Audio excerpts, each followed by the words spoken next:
Hi, this time I wanted to talk about creating engaging situations in tabletop role playing games. Some sessions can be quite boring because the players have little to no interaction with their environment. Everything is resolved through dice rolls or some other randomizer. It is important to note that dice, cards, anything, tokens, they are just there to help you with the resolution of particular tests or checks. In many tabletop RPG rulebooks, they tell you make a roll when you are not certain about the outcome. That is key, when you are not certain.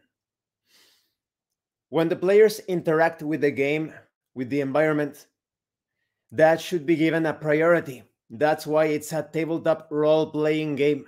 It's a role playing game. It is not a board game. In board games, you play board games for the excitement of working within the limitations of the rules to achieve something.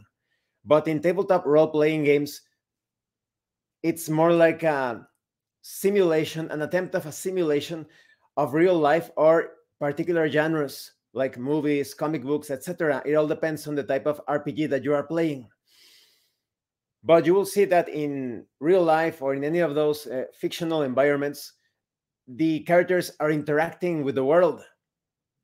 So put the dice, the randomizers aside for a moment, and only roll them, draw the card when the outcome is uncertain. But this goes beyond that. It's not as simple. For example, maybe you are playing a fantasy adventure. The character has just arrived to the blacksmith and he is having his sword or his armor repaired, or perhaps he's commissioning or hiring the blacksmith to create some sort of sword or armor or whatever. The point is that the character is waiting for his armor or his sword to be ready, for it to be repaired, to be, and maybe it's the finishing steps of the forging process. And then the grandmother of the blacksmith approaches the character and asks that character if he would be so kind to transport this huge basket full of eggs to that barn over there. That's pretty normal, right? And potentially quite boring. So the character starts to walk carefully with this huge basket of eggs. Well, not the barn, the storage. And the suddenly this bunch of kids, just like a bunch, 7 or more kids, are playing around, running, and they are running towards the character. If the player doesn't react to that, maybe the player needs to describe something, right? Like I crouch and I try to shelter the eggs with my arms, or I yell to the kids, "Hey, move out of the way," or something. And then maybe it's an automatic success. Nothing happens. Maybe you get a bonus to your roll and you make a check to see if you can keep your balance, and it's okay.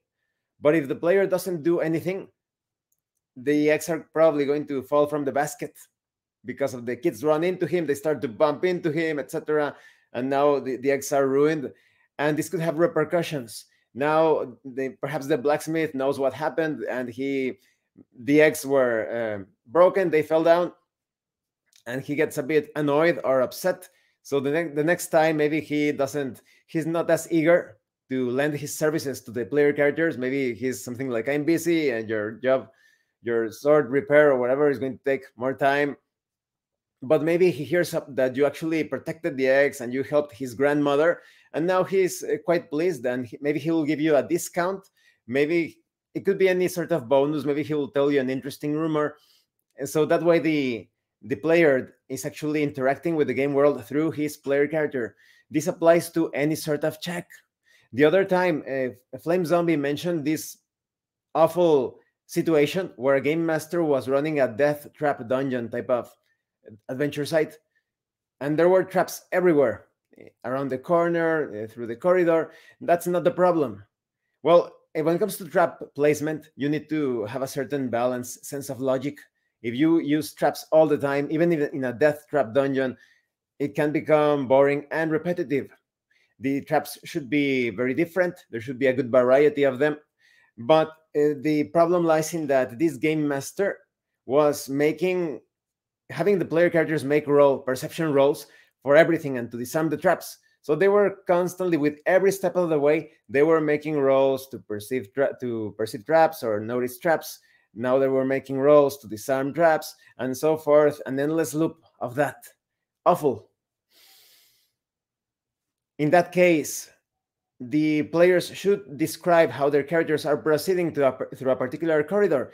Let's say that you are moving in a sci-fi setting and you are entering this bunker or base or laboratory or whatever, and it's full of high-tech traps. Now this is the time or the chance for the players to come up with some brilliant ideas, like my character is going to pull out his radiation measuring device, and that way you can automatically detect any traps that have to do with radiation. Or maybe you pull out this other device that produces some sort of EMP field, and now you are disarming many of the automated or automatic defense systems or mechanisms. But that also means that your high-tech weaponry is not usable. Maybe now you need to walk around with some melee weapons, normal conventional weapons, or normal firearms. So you see, that's how you can handle things. Even if you're proceeding cautiously, you could get some automatic successes, and maybe just now and then make some rolls for particularly difficult traps. But I always give priority to roleplay when it comes to finding out or discovering things.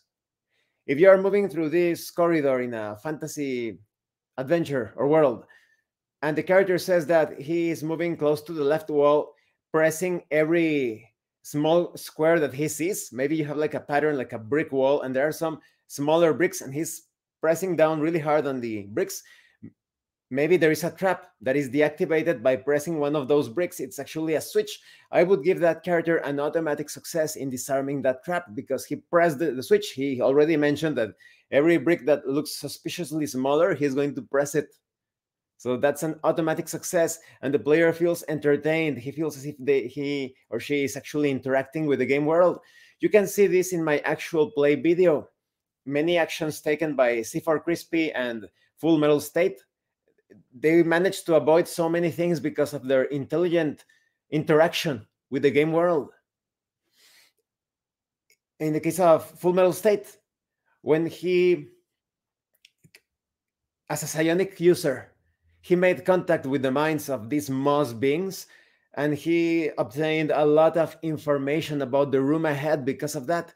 So instead of making a lot of checks or figuring out the way to traverse that area, now he had in his mind envisioned the correct way to proceed through that dangerous cavern. So there are many ways for the player characters to interact with the environment.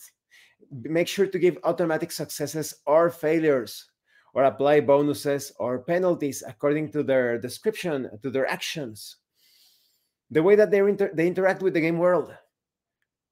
If you are handling tests that require several checks, you know, the typical, maybe you're repairing a device, or maybe you are investigating some matter using documents, and you need 3 successes to carry out this. As a game master, of course, you're going to be needing some checks, but use the description of the player and play that description into every check. Maybe the player character messed up. He was tinkering around with this device. He did something silly, or the check was failed, whatever, however you want to handle it. And now you mentioned that there is a small explosion in the device, and this wire comes loose, and it starts to throw sparks everywhere. Now is the chance for the player to do something. Maybe he's working in a laboratory, and he says, I quickly take this rubber gloves, or this piece of rubbery material, and use it to hold the wire while I fix things with the other hand. And you should give him perhaps an automatic bonus, an automatic success, or maybe a huge bonus because of that action. Or maybe he just decides to keep on working with the wire still throwing sparks everywhere, and he actually gets a bit shocked or electrocuted or something. The wire is more dangerous than previously expected, and now the character, maybe he is successful in his check, who knows, but now he takes damage. But as always, give priority to those checks when it comes to anything. There are many situations. I'm trying to come up with some, but there's just so much variety. I could spend the entire day applying this to diplomacy, to research. So in general, give priority to roleplay. If the characters are attempting something, trying to perceive something, like I said in the case of perception checks, if they are already looking at a particular direction or touching things, poking things with their 10-foot pole, give them that success. Unless there's something on the ceiling and they haven't declared that, they haven't been saying like, I'm also going to be poking the ceiling, or I advance carefully poking the ceiling, taking my time poking the ceiling, the walls, and the floor. Maybe something falls on them, on top of them, a slime or something, because they didn't check the ceiling. So it's all about that.